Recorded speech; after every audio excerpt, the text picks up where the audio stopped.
হরে কৃষ্ণ, রাধে রাধে। আমি গোবিন্দ চরণ স্মরণ করে আজ আবার এসেছি আপনাদের কাছে ছোট্ট করে একটি পাঠ করে শোনানোর জন্য। তো যদি ভালো লেগে থাকে তাহলে লাইক, কমেন্ট এবং সাবস্ক্রাইব করে আমার পাশে থাকবেন। তো সবার আগেই বলবো, আমাদের প্রভু শ্রীকৃষ্ণ হচ্ছেন বড়ই দয়াময়। তাই আমি আমার প্রভুর কাছে একটাই কথা বলবো, প্রভু, আমি যে তোমার চরণ ধরেছি সেই চরণ ছাড়া তুমি আমায় করো না, কারণ আমি বড়ই অপরাধী। আমি তোমাতেই শুরু আর তোমাতেই শেষ। তুমি আমার গন্তব্য, তুমি আমার পরিশেষ। সকলকে জানাই হরে কৃষ্ণ আর রাধে রাধে। আমি প্রভুর কাছে একটাই প্রার্থনা করব যে হে ঈশ্বর, তুমি আমাকে যে এতটা ধৈর্য দিয়েছ, বা যাতে হাজারো কষ্ট আসুক আমি যেন সকলের সামনে মুচকি হেসে সকলকে একটাই কথা বলতে পারি, হরে কৃষ্ণ। ভেবে দেখুন তো, কোনো পিতাই কিন্তু চান না তার পুত্র বিপদগামী হোক। তেমনি আমাদের পরমপিতা হলেন কে? পরমেশ্বর ভগবান শ্রীকৃষ্ণ। তিনি বলছেন, পিতাহমস্য জগত মাতা ধাতা পিতামহ বেদং পবিত্রম ওঙ্কার ঋক সাম যজুবের চ। আমি এই জগতের পিতা, মাতা, বিধাতা ও পিতামহ। আমি জ্ঞেয়গ্রস্ত, শোধনকারী ও ওঙ্কার।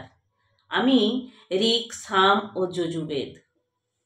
তিনি আবার গীতায় স্পষ্টভাবে আমাদেরকে বলে বুঝিয়েছেন, মন্মন্না ভব মদ ভক্ত মদযাচ্ছি মাং নমস্কুরুং মামে বস্যাশ্রী যুক্তব্যই মানমাত্তং পরম মৎপরায়ণম।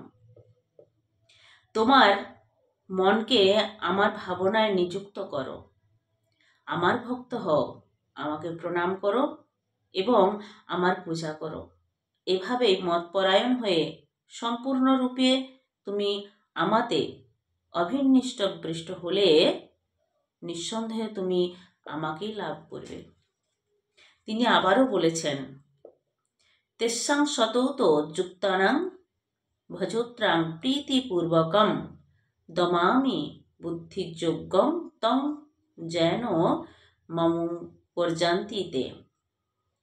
যারা ভক্তিযোগের দ্বারা আমার প্রীতিপূর্বক আমার ভজনা করে নিত্যযুক্ত, আমি তাদের শুদ্ধ জ্ঞানজনিত বুদ্ধিযোগ দান করি, যার দ্বারা তারা আমার কাছে ফিরে আসতে পারেন।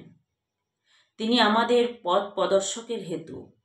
তিনি আমাদের সঠিক পথে চলার জন্য আমাদেরকে একটি করে জিনিস কিন্তু উপহার দিয়ে গেছেন। সেই উপহারটির নাম কি? ভগবান যে উপহারটা দিয়েছেন সে উপহারটা হচ্ছেন গীতা, যেটা সত্যের পথ ধরে অনুসরণ করে চলা যায়। কিন্তু আমরা কি আমাদের পিতার কথা রাখতে পেরেছি? আমরা কি আমাদের পিতার নির্দেশ দেওয়া পথে চলছি? শুধুমাত্র স্বার্থপর হয়ে নিজেদের ইন্দ্রিয় তৃপ্তির জন্য পরম পিতাকে ভুলে দুঃখময় সংসারে বারংবার জন্মমৃত্যুর চক্রে আবর্তিত হচ্ছি। ভগবান তো আমাদের সঠিক পথ দেখিয়ে দিয়েছেন। কথাই তো আছে, বাবা মা কখনো সন্তানের খারাপ চান না। তাহলে এখন সিদ্ধান্তটা সম্পূর্ণ আপনার। ভক্তিযোগ গ্রহণ করে পরমপিতার কাছে ফিরে যাবেন, নাকি দুঃখময় সংসারেই পড়ে থাকবেন? হরে কৃষ্ণ আর রাধে রাধে।